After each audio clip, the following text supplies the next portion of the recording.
So hello, my first question is to please introduce yourself and also give a brief description of the project you're presenting here.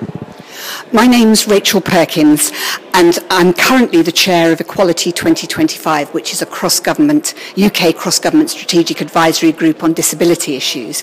But actually what I'm talking about is the work I've been doing for the last 30 years, trying to help people with mental health conditions to gain and prosper in employment, and how we moved from those being initiatives within services to actually including them in policy guidance and such like.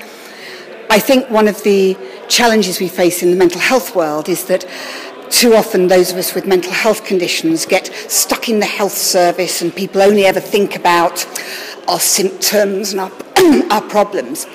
And I guess if we ever get work, it's in segregated, sheltered employment. They sometimes call it training, but it's the sort of training that goes on forever. And the approach that I was pioneering in the late 1990s in England was an approach called individual placement and support, which very much focuses on real jobs and real employment. It tries to pull together clinical treatment and employment support. So you're not treating people, then getting them a job. You're actually doing both at the same time, that you're actually supporting both the individual and their employer.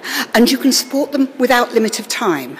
So if their condition fluctuates, then you've still got the support there, and also supporting people to progress in their careers. So we started with a programme in southwest London, and it gradually was replicated in other places. We talked a lot to government ministers and officials, and gradually it became, over the last 10 years, included in the guidance that government gives to health services. I think the challenge we face is that each health service can't be told what to do. There is guidance about what is good practice, so it still means that it's very uneven. So in some places they have taken the guidance and done it. In other places maybe they've been a little slower.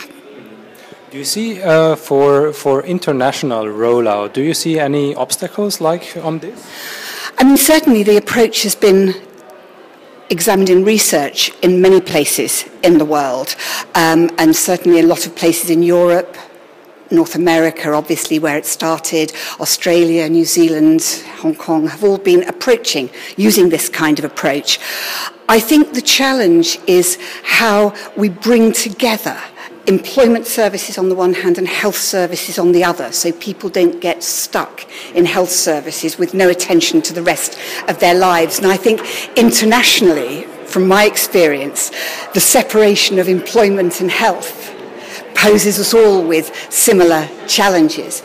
And of course, in the economic hard times that we face, I have heard people say, well, mad people will be taking jobs that the rest of us should do.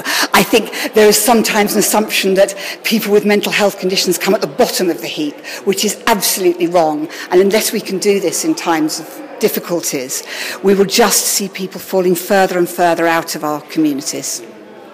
And my last question is, what's your impression of the Zeroproject conference, and also what would be your wish for the future? Basically, I'm finding it really exciting hearing about good practice from other countries. I think it's very easy for us to get insular and just look internally.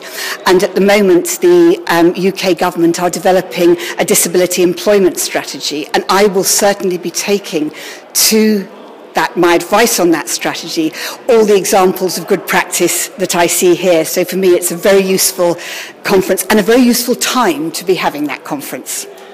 Perfect. Thank you very much.